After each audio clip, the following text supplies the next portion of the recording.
Good morning, future judges, lawyers, and scholars. My name is Abhishek Mishra, and I am here to teach you guys the Bharatiya Sakshya Adhiniyam 2023, which is the newest version of Indian Evidence Act 1872. इसके पहले 2 lecture already हो चुके हैं, जिन्होंने नहीं देखा है वो देख लें। और लास्ट क्लास में हम लोगों ने डील किया था एडमिसिबिलिटी और रेलेवेंसी के कॉन्सेप्ट से और फैक्ट इन इशू और रेलेवेंट फैक्ट से, और देखा था कि क्या डिफरेंस होता है फैक्ट इन इशू और रेलेवेंट फैक्ट में और सेपरेटली क्या होता है। तो fact, just for a recap, fact in issue वो फैक्ट्स होते हैं जिनके डिटर्मिनेशन से किसी पार्टीज़ की राइट्स और लाइबिलिटीज़ डिटरमाइन होती हैं, राइट। और इजीली समझने के लिए फैक्ट इन इशू को आप ऑर्डर 14 सीपीसी में देख सकते हैं। जो भी फैक्ट्स ऑर्डर 14 में दिए हुए हैं those are fact in issues, या फिर बीएनएसएस की बात करें तो फ्रेमिंग ऑफ चार्जेस में जो भी फैक्ट्स दिए जाते हैं, जो भी फैक्ट्स आते हैं, those are fact in issue. Now the question arises that what is relevant fact. Relevant fact क्या होता है? तो रेलेवेंट फैक्ट वो एंसिलरी फैक्ट्स होते हैं जिनकी रिक्वायरमेंट होती है फैक्ट इन इशू को प्रूव करने के लिए। फिर से, फैक्ट इन इशू को प्रूव करने के लिए हर वो एंसिलरी फैक्ट्स जिनकी रिक्वायरमेंट होती है, जिनकी नीड होती है, वो फैक्ट्स रेलेवेंट फैक्ट्स कहलाते हैं। The facts which are ancillary and important to prove the fact in issue or to disprove the fact in issue are known as relevant fact, right? तो यहाँ पर हमारी लास्ट क्लास ख़त्म हुई थी। आज की क्लास में हम लोग सेक्शन 4 ऑफ बीएसए से डील करेंगे, ठीक है। सेक्शन 4 में क्या है? तो सेक्शन 4 में एक लैटिन टर्म है रेस जेस्चे, जिसका मैनिफेस्टेशन दिया हुआ है। Res gestae is not directly described in section 4, but it's manifestation is there in section 4 of BSA. Res gestae क्या है? Res gestae, what is res gestae? What is the literal meaning of the term res gestae? तो देखिए, res gestae एक Latin term है, एक English term है। Section 4 res gestae, ठीक। ये एक लैटिन टर्म है जिसकी मीनिंग है things done in the same transaction. Things done in the same transaction. और एक और चीज़, इसका जो ओरिजिन है और जेनेसिस है वो है कॉमन लॉ में। कॉमन लॉ में इसका जेनेसिस है as a rule of evidence, ठीक है। तो now things done in the same transaction, जब हम इसकी लिटरल मीनिंग देखते हैं तो एक जाहिर सा क्वेश्चन हमारे दिमाग में आना चाहिए, और वो क्वेश्चन ये है कि what is transaction and where is it defined and what is the definition of transaction, right? तो एक केस है सुख versus state of Uttar Pradesh, जिसमें कि the term transaction has been defined. The term transaction has been defined. Supreme Court ने transaction को define करते हुए बोला था कि a transaction is a group of facts so connected together to be referred by a single name, that is a contract, a crime or a wrong or a subject matter of inquiry which may be in issue, ठीक, which may be in issue. एक ऐसा group of facts, एक ऐसा group of facts जो कि आपस में connected हो, connected together. Group of facts हैं जो कि आपस में कनेक्टेड हैं और इन फैक्ट्स को एक सिंगल नेम के अंडर में लाया जा सके। कौन से वो सिंगल नेम है?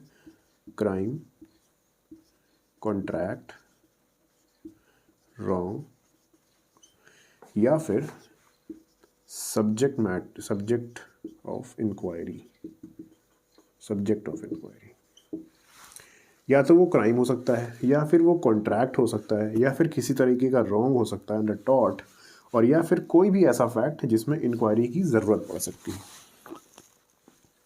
और हो सकता है यही सारी चीज़ें इशू में भी हों। मतलब these issues have been raised in the court of law, right. तो इन सारी चीज़ों को मिलाकर एक ट्रांजैक्शन बनता है। A transaction is a group of facts connected together,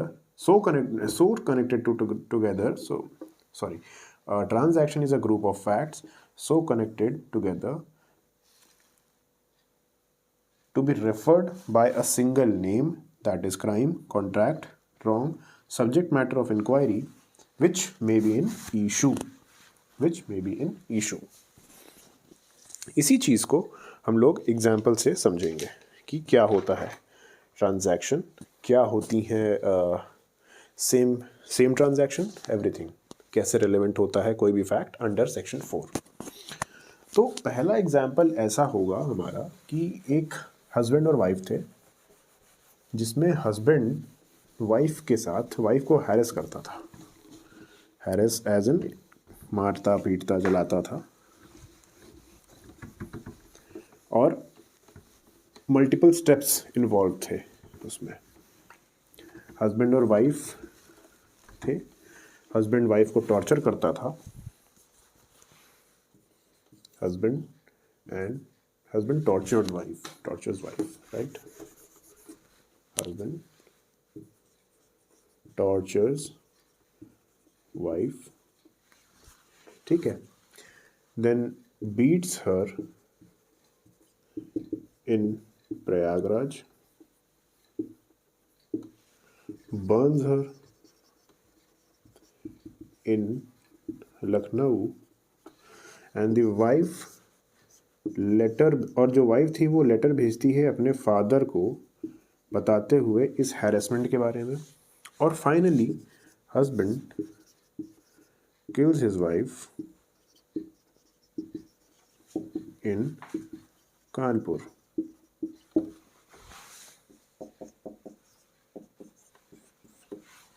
husband और वाइफ थे एक, जिसमें हस्बैंड अपनी वाइफ को टॉर्चर करता था, उसको मारता था इलाहाबाद में उसने मारा था।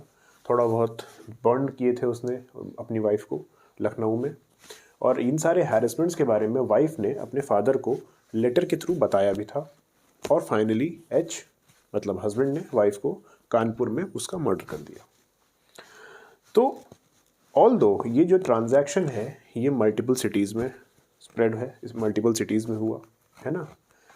टॉर्चर कहीं और करता था, मारता कहीं और था, जलाता कहीं और था, मर्डर कहीं और किया, वाइफ ने लेटर कहीं और से भेजा अपने फादर को।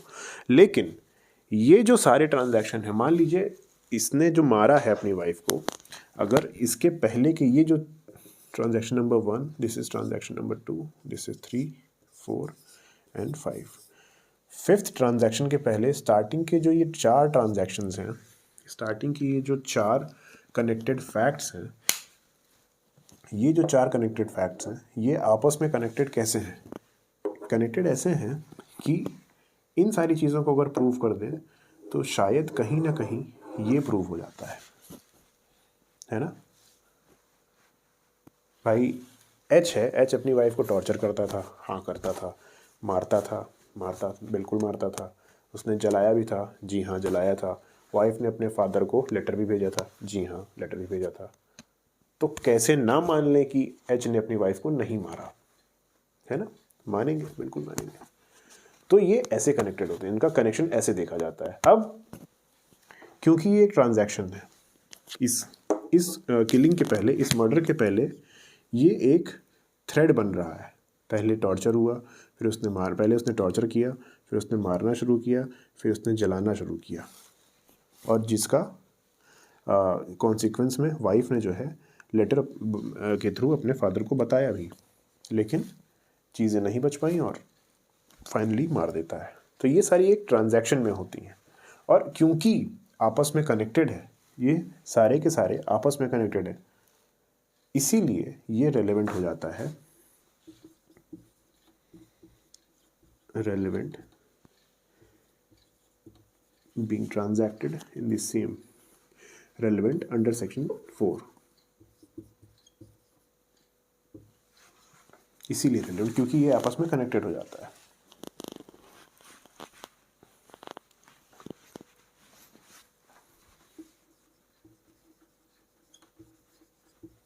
Relevant as they form part of same transaction,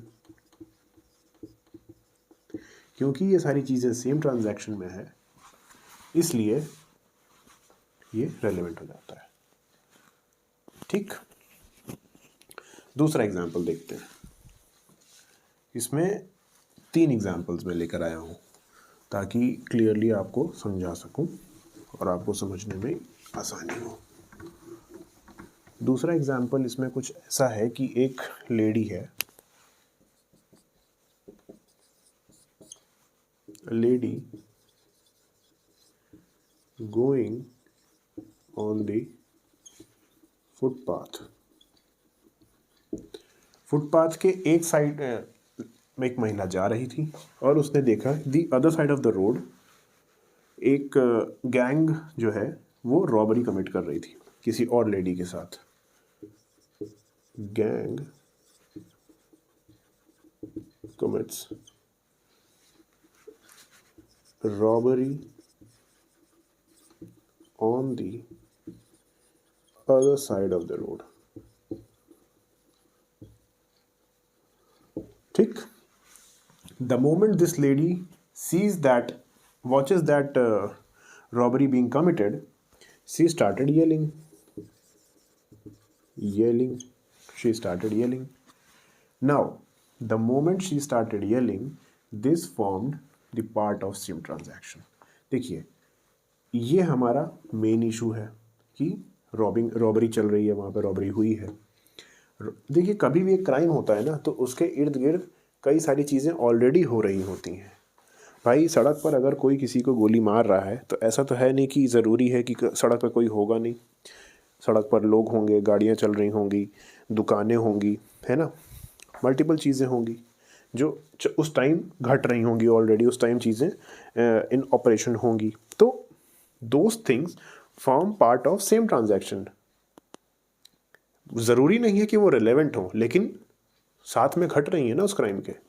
भाई, एक जगह गोली मारी जा रही है, अगर कोई ए बी को गोली मार रहा है तो ए जिस बिल्डिंग में मार रहा है उस बिल्डिंग के सामने भी तो कुछ चीज़ें चल रही होंगी, कंस्ट्रक्शन चल रहा होगा, कोई आदमी छत पर चढ़ा होगा, कोई नीचे खड़ा होगा, है ना, कहीं लड़ाई हो, कहीं और लड़ाई हो रही होगी, ये सारी चीज़ें। तो ये सारी चीज़ें क्राइम के साथ हो रही है ना, भले ही रेलेवेंट ना हो, लेकिन ट्रांजैक्शन में है ना। रेलेवेंट होना ना होना बाद की बात होती है, ट्रांजैक्शन के साथ है, सेम ट्रांजैक्शन में है, तो वही चीज़ें हैं यहाँ पे। क्राइम हुआ रॉबरी का। रॉबरी से पहले एक महिला फुटपाथ पर जा रही थी। The moment she watches that the robbery being committed on the other side of the road with the other women, she started yelling, the lady started yelling that देखो देखो वहाँ रॉबरी हो रही है, वहाँ लूट मची है, वहाँ चोरी हो रही, इस तरह से चिल्लाने लगी वहाँ पे।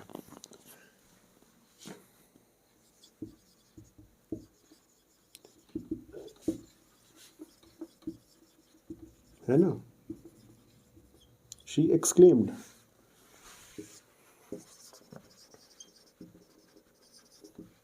or the moment she exclaimed this sentence, the moment she exclaimed this kind of sentence, ये मान लीजिए ऐसे करती है, चोर चोर चोर। भाई, जब महिला के साथ कहीं भी इस तरह की घटना होती है तो महिला चिल्ला ही सकती है, पीछे तो भागेगी नहीं, तो वो चिल्लाएगी, चोर चोर चोर, देखो क्या हो रहा है, बचाओ बचाओ बचाओ, ऐसे करके, है ना। तो the moment she yelled these things, this forms the part of this transaction and hence this is relevant। और क्योंकि ये लेडी इमीडिएटली चिल्लाती है ये सारी चीज़ें. She started yelling immediately, right, immediately and spontaneously. ठीक, immediately and spontaneously, and that's why इसको मैं भैया आगे रिफर करूँगा. immediately and spontaneity, this is an important thing in this whole section. Immediacy and spontaneity. और इसी की वजह से, क्योंकि ये जो सेंटेंस था चोर चोर चोर, भागो भागो, पकड़ो पकड़ो पकड़ो, भागो भागो भागो, सी व्हाट्स हैपनिंग देयर, ये सारी चीज़ें इतनी इमीडिएट थी, इतनी स्पॉन्टेनियस थी कि इस महिला को, इस लेडी को सोचने का टाइम ही नहीं मिला और उसने तुरंत कर दी. And that forms a part of same transaction. क्योंकि इमीडिएट थी, स्पॉन्टेनियस थी, तो फैब्रिकेशन का भी कोई रूम नहीं था, मसालाफिकेशन का कोई रूम नहीं था. इसलिए that is the reason this would be relevant under section 4, as it forms the part of same transaction.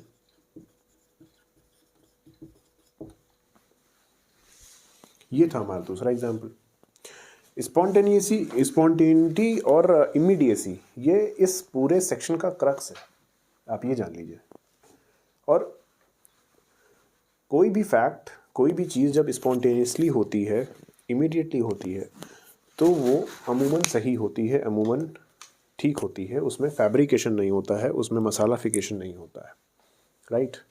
अब मान लीजिए फॉर एग्जांपल यही लेडी अपने घर पर जाकर जब बताएगी किसी को, तो क्या क्या चीज़ें बताएगी. इसमें हो सकता है ना कि लेडी अपने साइड से भी कुछ ऐड कर दे, है ना. होता ही है, कोई भी बात अगर किसी के माध्यम से आती है, किसी के थ्रू आती है, तो वो उसमें अपना एक वर्जन बनाकर ही बताता है ना. सबके बताने का तरीका भी अलग होता है, तो उसमें ना चाह करके भी अपना एक वर्जन बन जाता है, अपना एक अलग फॉर्म आ जाता है. और जो सब्सटेंशियल बात होती है, जो सब्सटेंशियल चीज़ होती है उस पर्टिकुलर टॉपिक की, वो कहीं ना कहीं पीछे रह जाती है ना. तो spontaneity and immediacy is the important factor in this section. इसी के साथ एक और एग्जाम्पल लेते हैं, ठीक है. बस ये लास्ट एग्जाम्पल है, इसके बाद से बहुत ज़्यादा तो इसमें कुछ बचेगा भी नहीं, है ना.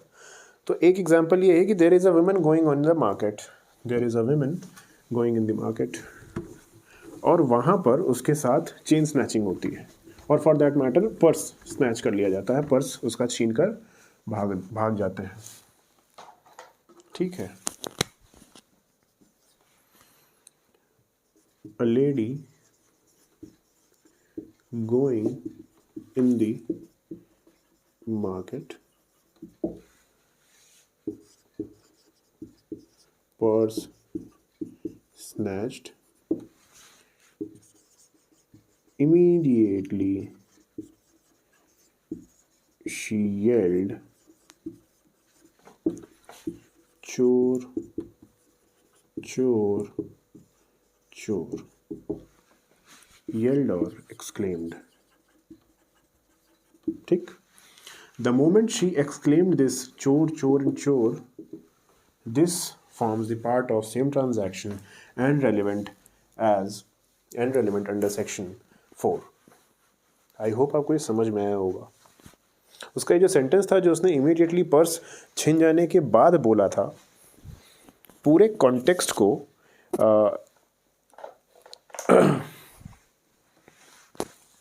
मतलब ये जो सेंटेंस उसने बोला था इमीडिएटली कि पर्स उसका जो इमीडिएटली छिन जाता है, उसने, है ना. तो पूरे कॉन्टेक्स्ट के साथ ये जो जब उसने बोला ना कि चोर चोर चोर, तो उसने पूरे कॉन्टेक्स्ट के साथ आसपास के लोगों को सिचुएशन समझा दी कि उसका पर्स चोरी हो गया है और पकड़ो उसको, है ना. अब इस स्पॉन्टेनिटी एकदम जैसे ही हुआ, उसने वैसे ही चिल्ला दिया, जैसे ही उसका पर्स छिना उसने चिल्ला दिया. तो that forms the part of same transaction, and that is why it is relevant under section 4 of BSA as res geste, as it forms the part of same transaction. Right. Immediacy और जो spontaneity है, immediacy, spontaneity, this leaves no room of fabrication, no room of fabrication. This leaves no room of fabrication. Immediacy or spontaneity. The moment immediacy and spontaneity is absent from the transaction, there may be a situation that it could not be relevant under section 4. अगर immediacy और spontaneity नहीं है तो हो सकता है कि वो पर्टिकुलर फैक्ट रेलिवेंट ना हो सेक्शन 4 के अंडर में. किसी और सेक्शन के अंडर में हो सकता है हो जाए, लेकिन सेक्शन 4 के अंडर में immediacy and spontaneity of the transaction of the fact has to be there, must be there, right.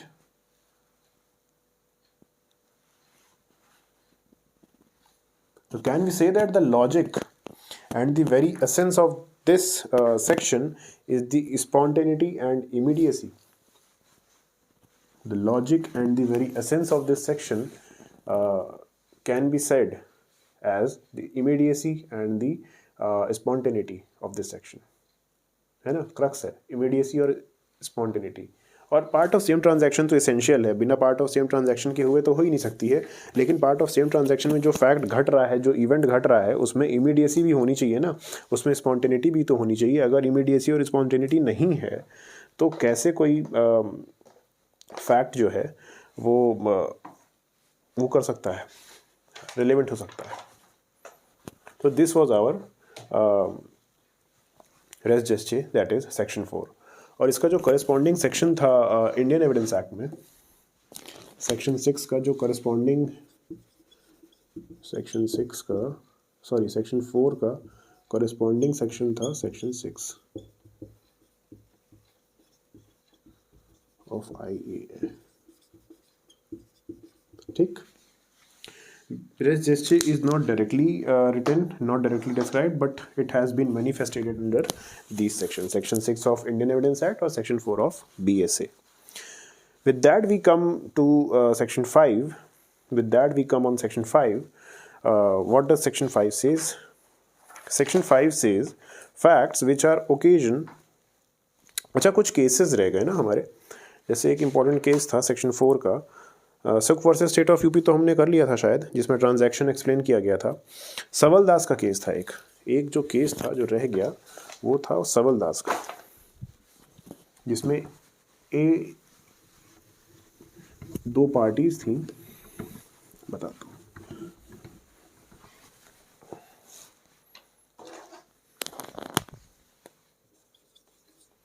सवल Das versus state of West Bengal था, आई गेस, है ना. हाँ, Savaldas versus state of Bihar है, state of Bihar, Savaldas versus state of Bihar. इस case में हुआ क्या था कि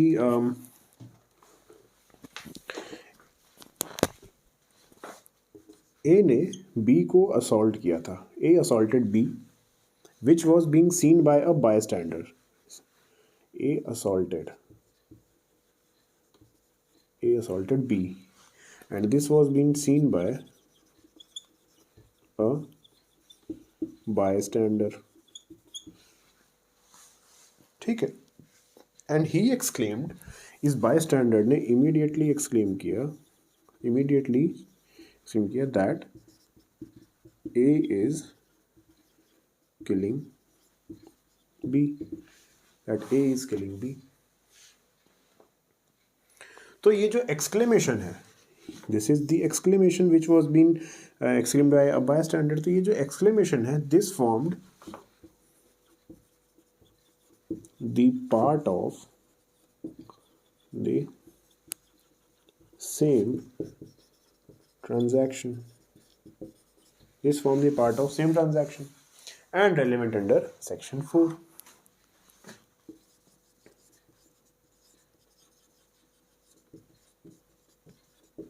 And relevant under section 4. Simple था।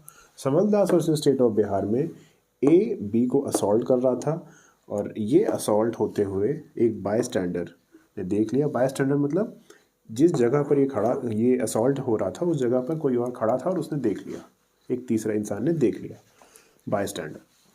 उसने तुरंत ही एक्सक्लेम किया दैट ए बी को मार रहा है। The moment he exclaimed this exclamation formed the part of same transaction and hence relevant under section 4 of भारतीय साक्ष्य अधिनियम 2023। This was our res geste section 4। ठीक है, this was our res geste section 4। With that we come on section 5, which says that facts which are occasion, cause or effect of facts in issue or relevant facts, occasion, cause or effect of facts in issue or relevant facts, right? तो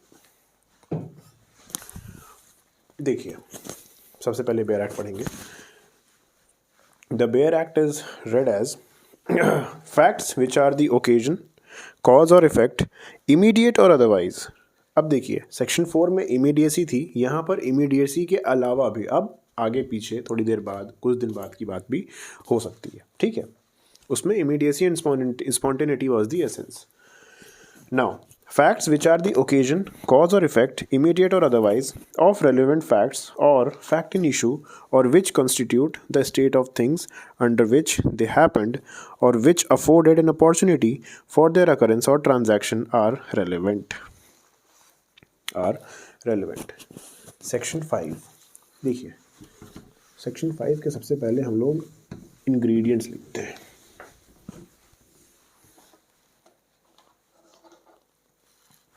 या section 5 के लिए एक अलग से class ही बना देते हैं हम, ठीक है। पूरा आधा घंटा इसको भी जाएगा एक्सप्लेन करने में, तो आधे घंटे की एक सीरीज़, आधे घंटे की एक और क्लास में सेक्शन 5 के ऊपर बना देता हूँ। इस क्लास में हम लोग रेस जेस्चे पर ही ख़त्म करते हैं, वरना क्लास बहुत लंबी हो जाएगी और which is not viable for both of us, मेरे लिए भी और आपके लिए भी। तो सेक्शन 5 के ऊपर अगली क्लास।